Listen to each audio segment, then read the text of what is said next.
بسم اللہ الرحمن الرحیم۔ Well done. مصنف Mazhar Kaleem M A, Imran series.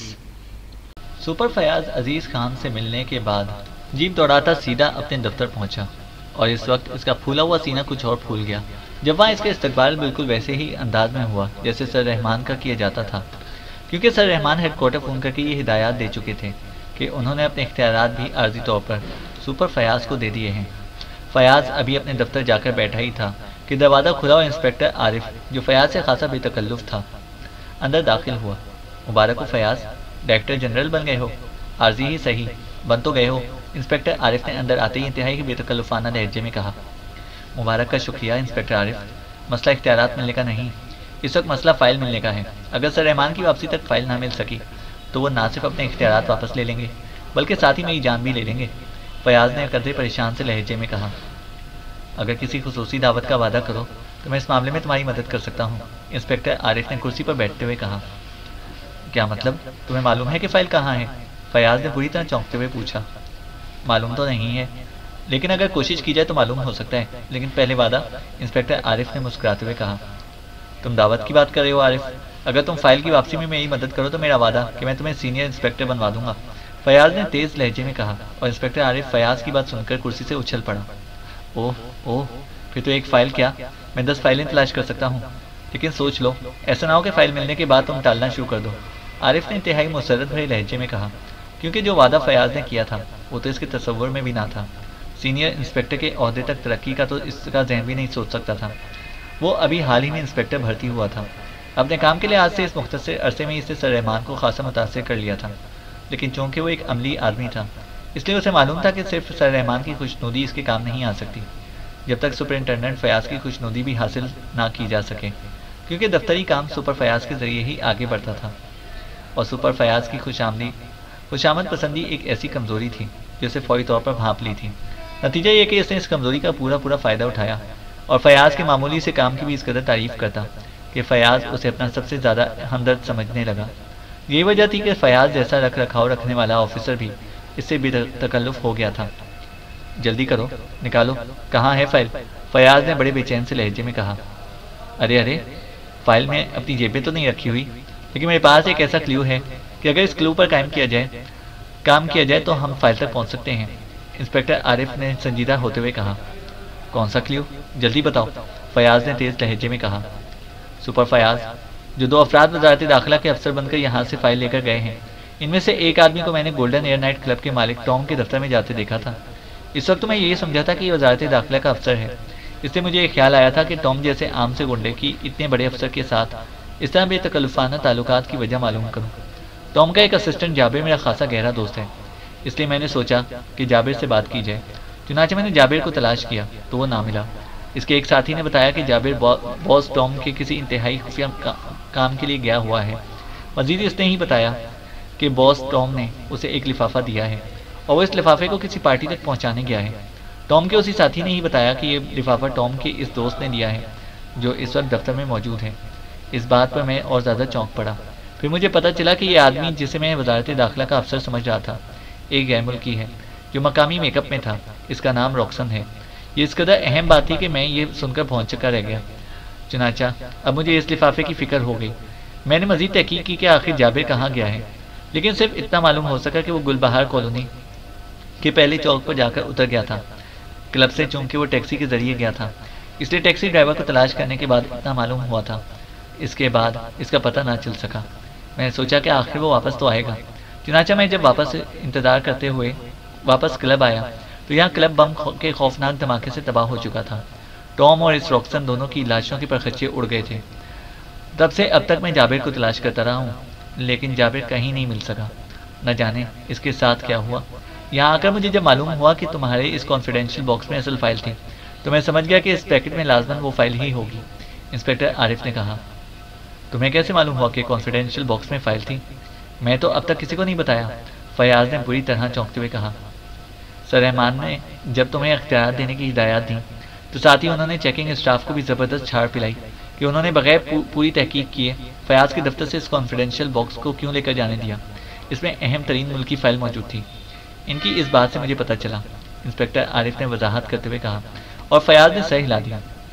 لیکن گلبہار کالونی تو بہت بڑی ہے، وہاں کیسے معلوم ہوگا کہ جابر کس کوٹھی میں گیا ہے؟ اور اس کالونی میں غیر ملکی بھی کثیر تعداد میں رہتے ہیں، فیاض نے ہونٹ چباتے ہوئے کہا۔ اب جبکہ تم نے مجھے سینئر انسپکٹر بنانے کا فیصلہ کیا ہے تو میرے دماغ نے اور زیادہ تیزی سے کام کرنا شروع کر دیا ہے۔ یہ کوٹھی لازماً پہلے چوک کے قریب ہوگی، تبھی جابر پہلے چوک پر ہی جا اترا ہوگا، اور پہلے چوک کے قریب ایسی کوٹھیاں تلاش کی جا سکتی ہیں جہاں غیر ملکیوں کی پراسرار آمد و رفت ہو، پھر انہیں چیک کیا جا سکتا ہے۔ مجھے یقین ہے کہ کوئی نہ کوئی کلیو لازماً مل ہی جائے گا، انسپکٹر عارف نے جواب دیا۔ ایسا نہ کریں کہ یہ کلیو عمران کو دے دیں، وہ ان معاملات میں بے حد ماہر ہے، وہ جلدی فائل تلاش کر لے گا، فیاض نے کہا اور ٹیلی فون کی طرف ہاتھ بڑھایا، مگر انسپکٹر عارف نے اس کے ہاتھ پر ہاتھ رکھ دیا۔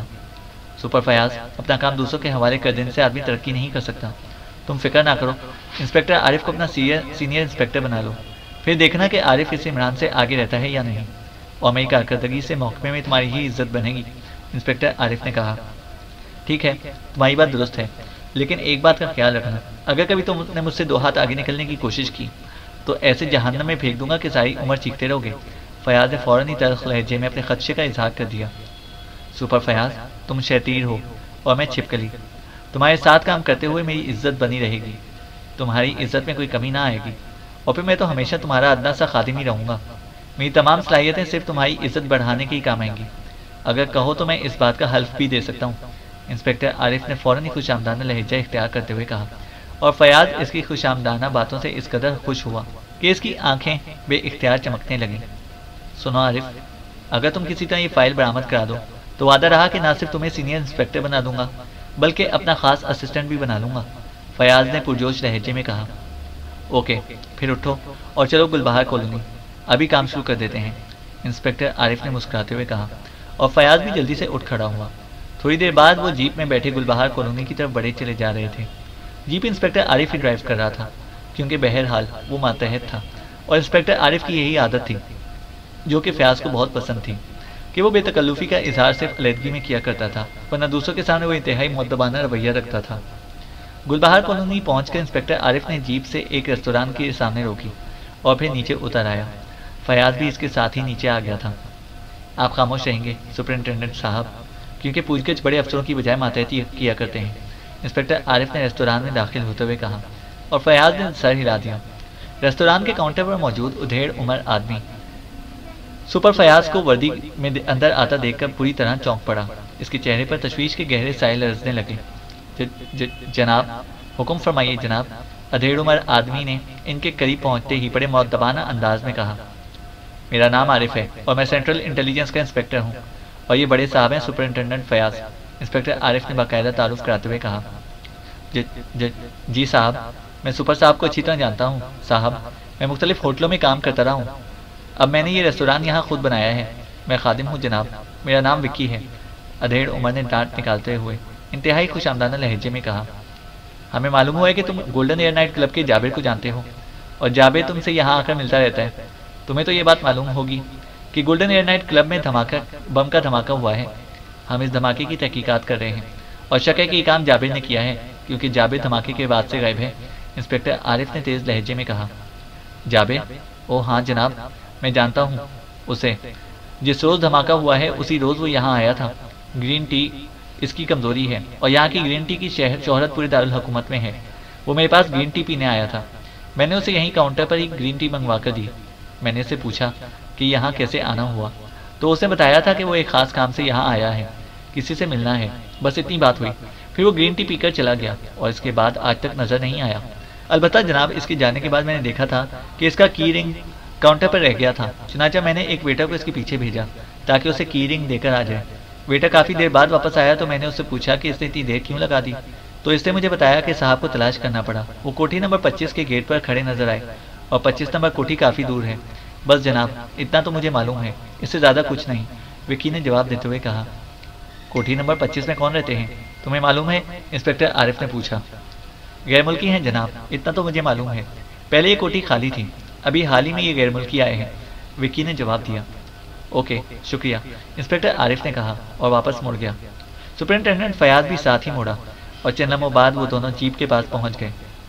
یہ تو پتہ چل گیا کہ جابر کوٹھی نمبر 25 میں گیا ہے، لیکن غیر ملکیوں کا مسئلہ ہے، ایسا نہ ہو کہ لینے کے دینے پڑ جائیں۔ فیاض نے کہا، سر آپ یہیں رکیں، میں اس کوٹھی کا جائزہ لے کر آتا ہوں، انسپکٹر عارف نے کہا، اور فیاض نے سر ہلا دیا۔ عارف تیز تیز قدم اٹھاتا آگے بڑھ گیا، پھر ایک سائڈ گلی میں غائب ہو گیا۔ فیاض جیپ میں خاموش بیٹھا ہوا تھا۔ تھوڑی دیر بعد عارف واپس آ گیا۔ سر کوٹھی میں واقعی کئی غیر ملکی مرد اور عورتیں موجود ہیں، میں نے جھانک کر دیکھا ہے۔ میرا خیال ہے کہ ہمیں جابر کی برآمدگی کے چکر میں اس پر باقاعدہ ریڈ کرنا چاہیے، انسپکٹر عارف نے کہا۔ لیکن اس کے لیے تو باقاعدہ تلاشی کا وارنٹ حاصل کرنا پڑے گا، سپر فیاض نے چونک کر کہا۔ سر آپ اس وقت سینٹرل انٹیلیجنس کے ڈائریکٹر جنرل ہیں، آپ کے اپنے اختیارات استعمال کریں، عارف نے مسکراتے ہوئے کہا تو فیاض یکلخ سیدھا ہو گیا۔ او ہاں ٹھیک ہے چلو، سپر فیاض کے لہجے میں خود بخود روب پیدا ہو گیا تھا۔ عارف مسکراتے ہوئے اسٹیئرنگ پر بیٹھا اور اس نے جیپ آگے بڑھا دی۔ تھوڑی دیر بعد جیپ ایک درمیانے سائز کی کوٹھی کے سیاہ رنگ کے بڑے سے پھاٹک کے سامنے جا کر رک گئی۔ بیل دو، فیاض نے بڑے روبدار لہجے میں کہا، اور انسپکٹر عارف سر ہلاتا ہوا جیپ سے نیچے اترا اور آگے بڑھ کر اس نے کال بیل کا بٹن پریس کر دیا۔ کوٹھی پر کوئی نیم پلیٹ موجود نہ تھی، صرف ایک ستون پر 25 کا ہندسہ ایک پلیٹ پر لکھا ہوا موجود تھا۔ چند لمحوں بعد پھاٹک کی چھوٹی کھڑکی کھلی اور ایک غیر ملکی باہر آ گیا، مگر سامنے سکائی جیپ اور اس میں یونیفارم میں بیٹھے ہوئے سپر فیاض کو دیکھ کر وہ بری طرح چونک پڑا۔ یہ کس کی کوٹھی ہے؟ فیاض نے بڑے روبدار لہجے میں اس غیر ملکی نوجوان سے مخاطب ہو کر کہا۔ رچرڈ نکسن کی، غیر ملکی نے بکھلائے ہوئے انداز میں جواب دیا۔ سنو، میں قائم مقام ڈائریکٹر جنرل سینٹرل انٹیلیجنس ہوں اور یہ میرے ہی محکمے کا انسپکٹر ہے، جاؤ رچرڈ کو اطلاع دو، ہم اس سے فوری طور پر ملنا چاہتے ہیں، سپر فیاض نے بڑے روبدار لہجے میں کہا۔ یس سر، نوجوان نے سر جھٹکتے ہوئے کہا اور تیزی سے واپس اسی چھوٹی سی کھڑکی میں داخل ہو کر غائب ہو گیا۔ تھوڑی دیر بعد بڑا پھاٹک کھل گیا، وہی نوجوان پھاٹک پر موجود تھا۔ جی تشریف لائیے سر، اسی نوجوان نے مؤدبانہ لہجے میں کہا، اور انسپکٹر عارف جو اس دوران جیپ کی ڈرائیونگ سیٹ پر بیٹھ چکا تھا، اس نے جیپ اسٹارٹ کی اور مختصر سے لان کو کراس کر کے اس نے جیپ پورچ میں جا کر روک دی۔ پورچ میں اس وقت ایک کار کھڑی تھی۔ فیاض جیپ رکتے ہی اچھل کر نیچے اترا اور اس سے پہلے بڑے افسرانہ انداز میں گھوم پھر کر کوٹھی کا جائزہ لیا، مگر دوسرے لمحے وہ ایک سائڈ پر کھڑی ایک سیاہ رنگ کی کار کو دیکھ کر چونک پڑا۔ وہ اس کار کو دیکھتے ہی پہچان گیا تھا کہ یہ وہی کار ہے جس میں مادام فراؤ اور ڈپٹی سیکرٹری عزیز خان سوار تھا، اور اسی کار کا تعاقب کرتے ہوئے وہ پہلے عزیز خان کی کوٹھی میں گیا تھا، مگر دوسری بار جب وہ اس کی کوٹھی میں گیا تھا تو کار موجود نہ تھی اور مادام فراؤ بھی جا چکی تھی۔ اس کا مطلب تھا کہ مادام فراؤ یہاں موجود ہے، اور مادام فراؤ کی یہاں موجودگی اور جابر کا پیکٹ یہاں لے آنے کا صاف مطلب تھا کہ وہ درست جگہ پر پہنچ گئے ہیں۔ آئیے جناب، اس غیر ملکی نے پھاٹک بند کر کے واپس ان کے قریب آتے ہوئے کہا، اور وہ انہیں ساتھ لے کر برآمدے کے کونے میں موجود ایک ڈرائنگ روم میں آ گیا۔ ڈرائنگ روم خاصا وسیع اور جدید انداز میں سجا ہوا تھا۔ تشریف رکھیے، رچرڈ صاحب آ رہے ہیں، اس غیر ملکی نے کہا۔ تمہارے یہ رچرڈ صاحب کیا کرتے ہیں اور تم ان کے کیا لگتے ہو؟ فیاض نے قدرے تیز لہجے میں پوچھا۔ صاحب انجینئر ہیں اور میں ان کا اسسٹنٹ ہوں، میرا نام کلارک ہے، اس غیر ملکی نے کہا اور تیزی سے مڑ کر ڈرائنگ روم سے باہر نکل گیا۔ ابھی سے گئے چند لمحے گزرے ہوں گے کہ ڈرائنگ روم کا اندرونی دروازہ کھلا اور ایک بھاری چہرے والا لمبا تڑنگا غیر ملکی اندر داخل ہوا۔ اس کے جسم پر سرمئی رنگ کا سوٹ تھا، آنکھوں میں درستی اور سختی کا عنصر نمایاں تھا۔ میرا نام رچرڈ نکسن ہے، غیر ملکی نے بڑے سپاٹ سے لہجے میں اپنا تعارف کراتے ہوئے کہا اور ساتھ ہی مسافے کے لیے ہاتھ بڑھا دیا۔ میں سپرنٹینڈنٹ فیاض ہوں اور اس وقت قائم مقام ڈائریکٹر جنرل سینٹرل انٹیلیجنس بھی ہوں، اور یہ میرا انسپکٹر عارف ہے، سپر فیاض نے بڑے روبدار لہجے میں اپنا اور عارف کا تعارف کراتے ہوئے کہا، اور ساتھ ہی اس نے بڑے نخوت بھرے انداز میں اس طرح مسافہ کیا جیسے وہ بادل نخواستہ ایسا کر رہا ہو۔ جی فرمائیے، میرے پاس کیسے آنا ہوا؟ میں تو ایک انجینئر ہوں، میرا سینٹرل انٹیلیجنس سے کیا تعلق ہو سکتا ہے؟ رچرڈ نے منہ بناتے ہوئے کہا اور ساتھ ہی وہ سامنے والے صوفے پر بیٹھ گیا۔ ہم جابر کا پتہ کرنے آئے ہیں، گولڈن ایئر نائٹ کلب کے مالک ٹام کا اسسٹنٹ جابر، وہ یہاں آیا تھا اور اس کے بعد واپس نہیں گیا۔ فیاض نے بولنے کے لیے منہ کھولا ہی تھا کہ انسپکٹر عارف تیزی سے بول پڑا، اور فیاض نے اس طرح ہونٹ بھینچ لیے جیسے اسے انسپکٹر عارف کا اس طرح بول پڑنا سخت ناگوار گزر رہا ہو۔ جابر؟ او ہاں، وہ آیا تھا، لیکن یہ تو کئی دن پہلے کی بات ہے، وہ میرا واقف ہے، مجھ سے ملنے کے لیے آیا تھا، ایک ذاتی مسئلہ تھا اس کا، پھر وہ واپس چلا گیا، رچرڈ نے چونک کر جواب دیتے ہوئے کہا، لیکن اس کی آنکھوں میں سختی کا عنصر پہلے کی نسبت کچھ بڑھ سا گیا تھا۔ سوری مسٹر رچرڈ، آپ غلط بیانی سے کام لے رہے ہیں، جابر کی انٹیلیجنس مکمل نگرانی کر رہی تھی اور یہ نگرانی اب تک آپ کی کوٹھی کے گرد قائم ہے۔ جابر یہاں آنے کے بعد واپس نہیں گیا، اور آپ کا یہ بیان بھی غلط ہے کہ جابر ایک ذاتی مسئلے کی غرض سے آیا تھا۔ جابر کو یہاں ٹام نے وہ فائل دے کر بھیجا تھا جو کہ سپرنٹینڈنٹ فیاض صاحب کے دفتر سے وزارت داخلہ کا افسر بن کر روکسن اور اس کے ساتھی نے حاصل کی تھی، اور راکسن نے وہ فائل ٹام تک پہنچائی اور ٹام نے جابر کے ذریعے یہاں بھیجی۔ بعد میں ٹام کا کلب بم سے اڑا دیا گیا جس سے ٹام اور راکسن دونوں ہلاک ہو گئے۔ اس لیے آپ کی غلط بیانی آپ کو مشکلات میں مبتلا کر سکتی ہے۔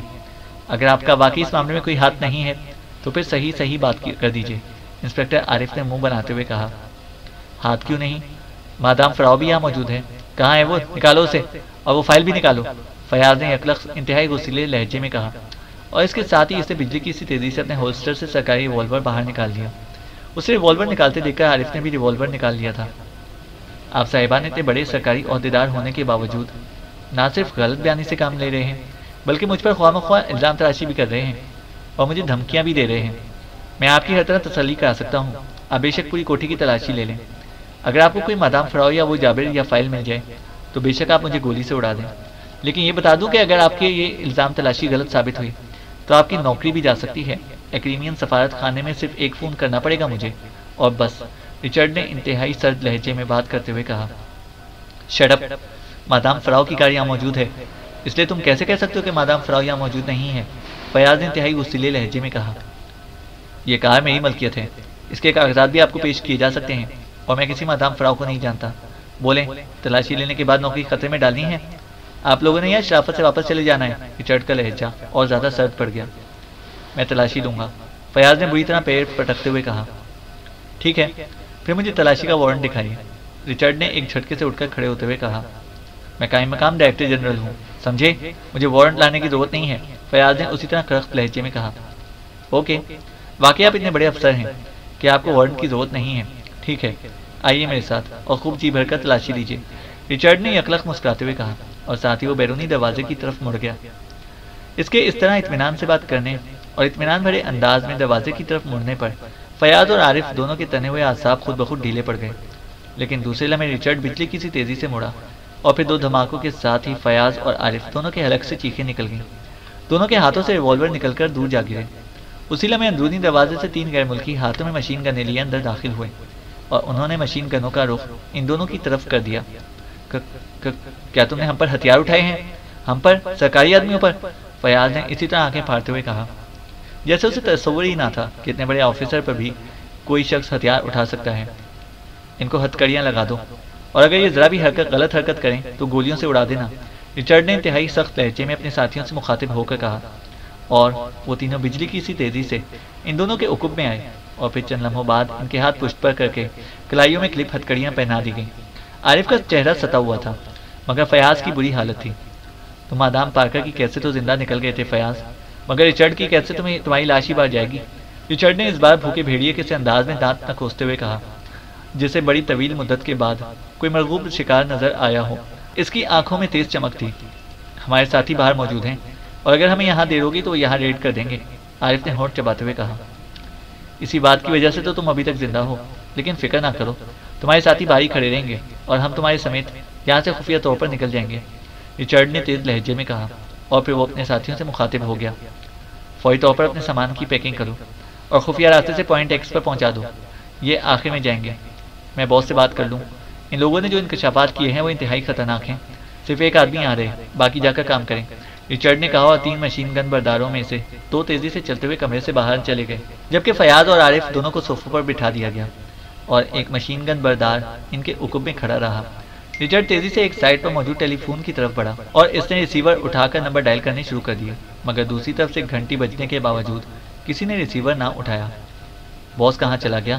رچرڈ نے بڑبڑاتے ہوئے کہا، اور پھر ریسیور رکھ کر وہ تیزی سے مڑا اور دروازے سے باہر نکل گیا۔ ایونز نے فائل والا پیکٹ حفاظت سے اپنی قمیض کے اندر پہنی ہوئی جیکٹ کی ایک خاص جیب میں رکھا، اور پھر قمیض کے اوپر کوٹ پہن کر اسے میز پر رکھا ہوا بریف کیس اٹھا لیا، جس میں 10 لاکھ روپے موجود تھے۔ اتنی ہی رقم اس کے کوٹ کی اندرونی خفیہ جیبوں میں بھی موجود تھی۔ اس نے ہر طرف سے مطمئن ہو کر بریف کیس اٹھایا، اور چند لمحوں بعد اس کی کار کوٹھی سے نکل کر تیز رفتاری سے مختلف سڑکیں کراس کرتی ہوئی بندرگاہ کی طرف بڑھی چلی جا رہی تھی۔ ایونز کے چہرے پر گہری سنجیدگی طاری تھی، کیونکہ وہ اس وقت اپنی روانگی کی اہمیت کو اچھی طرح سمجھتا تھا۔ سی وی او کے قریب پہنچ کر اس نے کار ایک سائڈ پر جا کر روک دی، اور بریف کیس اٹھائے وہ سیدھا سی وی او کی طرف بڑھ گیا۔ سی وی او ہوٹل خاصا بڑا تھا، اس کے برآمدے میں فون بوتھس کی ایک طویل قطار موجود تھی۔ پہلا بوتھ خالی تھا، چنانچہ ایونز نے پہلے تو بڑے چوکنے انداز میں ادھر ادھر دیکھا، لیکن کسی کو اپنی طرف متوجہ نہ پا کر وہ بوتھ میں داخل ہوا۔ اور پھر اس نے جیب سے سکے نکال کر فون میں ڈالے اور پھر کالز کا بتایا ہوا نمبر ڈائل کر دیا۔ دوسری طرف سے گھنٹی کی آواز 2-3 بار بجتی رہی، پھر ریسیور اٹھا لیا گیا۔ یس، ایک بھاری سی آواز سنائی دی۔ مجھے بلیک ولف سے ملنا ہے، ایونز نے جواب دیا۔ کوڈ نوٹ کرو، فائنڈ اے ڈارک نائٹ، دوسری طرف سے اسی طرح بھاری لہجے میں کہا گیا، اور اس کے ساتھ ہی رابطہ ختم ہو گیا۔ ایونز نے ریسیور رکھا اور بریف کیس اٹھا کر وہ بوتھ سے باہر نکلا اور اطمینان سے چلتا ہوا قریب ہی موجود بک اسٹال کی طرف بڑھ گیا۔ اسے بریف کیس ساتھ رکھ کر ایک اخبار خریدا اور پھر اسے وہیں کھول کر سرسری سے انداز میں دیکھنے لگا۔ ابھی اسے اخبار کھولے چند ہی لمحے گزرے ہوں گے کہ ایک بڑی سی سیاہ رنگ کی کار بک اسٹال سے ذرا آگے جا کر رک گئی اور ایک لمبا تڑنگا مقامی آدمی کار سے نکلا اور ایونز کی طرف دیکھے بغیر وہ سیدھا بک اسٹال کی طرف آیا۔ اس نے ایک اخبار خریدا اور پھر جیب سے ایک بٹوا نکال کر اس نے اس بٹوے سے 1000 مالیت کا نوٹ نکال کر بک اسٹال والے کی طرف بڑھا دیا۔ اوہ جناب، میرے پاس تو چینج نہیں ہے، بک اسٹال والے نے جواب دیتے ہوئے کہا۔ میں دے دیتا ہوں چینج، ایونز نے مسکراتے ہوئے کہا، اور وہ آدمی اس کی طرف متوجہ ہو گیا۔ شکریہ جناب، اس آدمی نے مسکراتے ہوئے کہا، اور 1000 روپے کی مالیت کا نوٹ ایونز کی طرف بڑھا دیا۔ ایونز نے جیب سے بٹوا نکالا اور اس میں سے چینج نکال کر اس نے اس آدمی کو دیا، اور بڑا نوٹ بٹوے میں رکھ کر اس نے بٹوا جیب میں رکھا اور بریف کیس اٹھا کر اس طرف کو بڑھ گیا جدھر اس کی سیاہ رنگ کی کار موجود تھی۔ ابھی وہ کار تک پہنچا ہی تھا کہ وہ مقامی آدمی تیزی سے چلتا ہوا اس کے قریب پہنچا۔ کوڈ، اسی آدمی نے سپاٹ لہجے میں ایونز سے پوچھا۔ Find a dark night, Evans نے وہی کوڈ دہرا دیا جو اسے فون پر بتایا گیا تھا، اور نوجوان نے سر ہلاتے ہوئے کار کا اکبی دروازہ کھولا اور ایونز بریف کیس سمیت تیزی سے کار کی اکبی سیٹ پر بیٹھ گیا۔ مقامی نوجوان ڈرائیونگ سیٹ پر بیٹھا اور اس نے کار آگے بڑھا دی۔ اگلے چوک سے اس نے کار ٹرن کی اور اس کی کار تیزی سے مڑ کر واپس اس سڑک پر دوڑنے لگی جو شہر کو جاتا تھا۔ کیا مطلب، کیا تم شہر جا رہے ہو؟ ایونز نے چونک کر پوچھا۔